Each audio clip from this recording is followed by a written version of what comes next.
Niat hati Yos. Bab 173. Orang di sekitar yang melihatnya begitu ketakutan, seketika juga menghindar dan mundur ke belakang. Ledakan dan ancaman yang diprediksi sama sekali tidak terjadi. Kardus paket itu terduduk diam di sana. Sampah masyarakat seperti kalian masih berani bersosialisasi dan hidup di tengah masyarakat. Sungguh memalukan, ucap Jasper sambil menggeleng-gelengkan kepala dengan penuh rasa jijik. Leo juga merasa dipermalukan melihat mereka dan tidak mengeluarkan sepatah kata pun. Saat dilihat dari dekat, ternyata kotak ini berisi benda yang disita saat itu. Tatapan berapi-api langsung ditujukan kepada Yos. Pengacara Yos, apa maksudmu? Bukankah ini adalah ganti rugi yang kamu inginkan? Ucap Yos dengan dingin. Leo tidak bodoh. Yos tidak mungkin berbaik hati mengantarkan barang ini kemari. Tatapan Yos mulai terlihat berubah. Yos, kalau aku tidak salah ingat, kamu adalah seorang pengacara. Orang-orang itu dan barang ini, bagaimana kamu mendapatkannya? Apa urusannya denganmu? Jawab Yos dengan nada datar. Leo sangat kaget tapi berpura-pura tidak peduli. Tentu saja tidak ada urusannya denganku. Tapi jika orang di luar sana mengetahui betapa hebatnya pengacara Yos kita ini, tidak tahu akan ada reaksi seperti apa.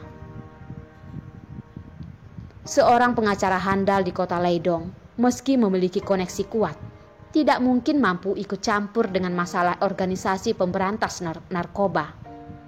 Kecuali identitasnya bukan hanya seorang pengacara.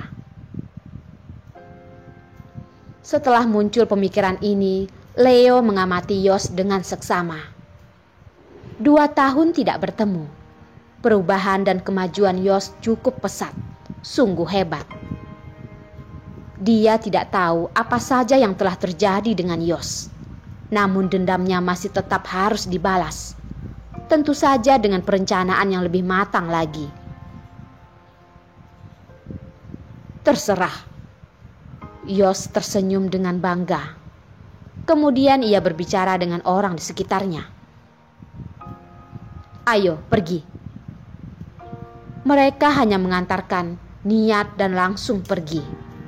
Jasper ikut tertawa, kemudian bergegas untuk segera meninggalkan tempat itu bersama Yos. Melihat Yos yang akan pergi, firasat Leo terus merasa hal ini tidak mungkin semudah ini. Dia tiba-tiba teringat sesuatu dan tersenyum. Yos, tunggu sebentar. Ada sesuatu yang ingin kuperlihatkan padamu. Yos terhenti sejenak dan melihat ke arahnya. Leo tidak peduli, menghadap ke arah sofa yang biasa ia duduki dan melambaikan tangan. Tia, ayo ke sini dan temui pengacara Yos yang terkenal ini. Dari arah sofa, terlihat bayangan seorang wanita yang gemetaran. Sosoknya ramping dan kurus. Wajahnya pucat, penuh ketakutan. Matanya juga terlihat penuh dengan air mata. Tia baru akan tiba. Leo langsung menarik dan memeluknya dengan kasar. Mengangkat dagunya hingga wajahnya yang cantik terlihat jelas di bawah cahaya lampu. Leo bernapas di telinganya dan melihat ke arah Yos. Pengacara Yos, apa pendapatmu tentang wanitaku? Bukankah dia adalah sebuah barang yang sangat indah? Tia sedikit kaget, dengan tatapan tidak menyangka melihat ke arahnya. Mungkin barang yang dimaksud Leo adalah wanita pendamping. Apakah Tia sangat mirip dengan wanitanya? Tidak tahu mengapa hatinya berdebar hebat. Jika dirawat oleh lelaki yang begitu mendominasi dan hebat, bukankah dia tidak perlu lagi menjalani kehidupan seperti ini? Hatinya tiba-tiba berharap jika pria ini bersedia menolongnya. Meski menjadi seorang wanita yang tidak memiliki kedudukan, dia juga bersedia. Aura emosi mulai keluar dari Yos, dengan amarah yang menggebu-gebu dan berjalan ke arah Leo. Tatapan serius dan sedingin es. Jika kamu berani mendekat dengannya, akan kuhabisi tanganmu. Jika kamu berani menyentuhnya, akan kuhabisi nyawamu. Suasana berubah dengan drastis. Emosi di antara mereka berdua pun menjadi sangat tegang. Terlihat seperti sedang menunggu perintah. Senyum puas terpancar dari wajah Leo. Tatapan penuh amarah terlihat jelas di matanya. Dia tidak meragukan karakter asli Yos yang bisa rela melakukan apapun. Sejak kapan Yos menjadi begitu melankolis? Yos, mari kita selesaikan semua hutang di masa lalu. Dia mulai menyesali keputusannya yang tidak langsung membunuh Yos. Namun Leo lupa bahwa sekarang Yos memiliki kekuasaan yang lebih besar. Tidak semudah itu jika ingin membunuhnya. Segera. Sebenarnya Yos tidak begitu tertarik dengan Leo. Umpan yang dia pasang masih belum mendapatkan target yang diinginkan. Saat salah satu anak buah Leo terpancing oleh umpan ini, akan segera dihabisi oleh Yos. Sekarang hanya menghitung sedikit bunga. Yos menganggukkan kepala ke Jasper dan Franz. Sekarang waktunya. Keduanya pun mengerti dan menganggukkan kepala. Kali ini Leo tidak menghadang kepergian Yos karena dia tahu itu tidak akan berhasil. Tapi dia tetap tidak bisa menahan emosinya dan saat mereka telah pergi, langsung melempar wanita dalam pelukannya ke lantai. Kenapa kamu malah jadi menyukai pria itu? Tuan, Tia tidak berani, Tuan. Kini dalam hatiku hanya ada Tuan seorang. Respon Tia cepat. Dia pun langsung berlutut dan tidak berani memohon lagi. Kedua tangan menggenggam erat lututnya. Dalam hatinya penuh dengan ketakutan dan kekaguman yang tidak bisa diutarakan.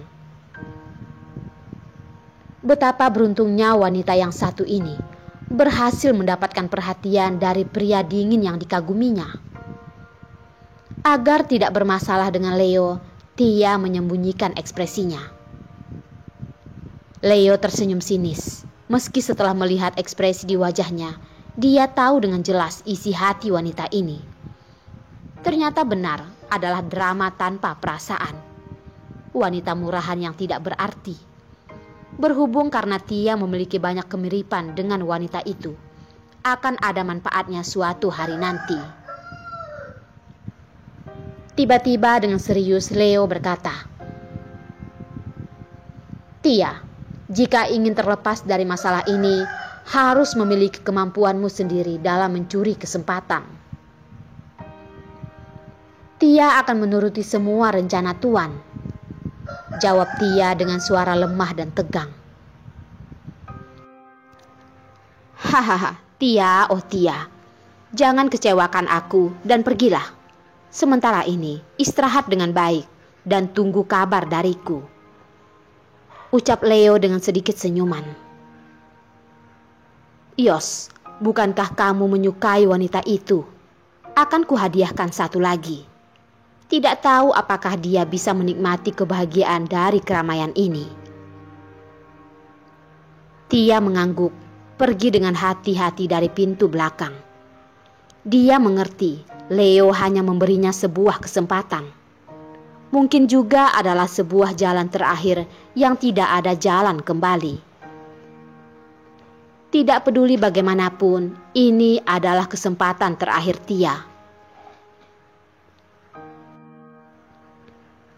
Bos, kenapa Yos kita lepaskan begitu saja? Tanya Andre dengan tidak puas. Jelas-jelas jumlah mereka lebih sedikit. Asalkan ada perintah, mereka semua pasti akan terbunuh. Bodoh, kamu kira Yos akan datang tanpa persiapan? Beberapa orang di sampingnya saja kalian tidak mampu menangani dengan baik. Belum lagi orang-orang di depan sana. Jika bukan karena informasi darurat yang anak buah Tuan Stephen berikan, saat itu Leo juga akan langsung menghabisi Yos.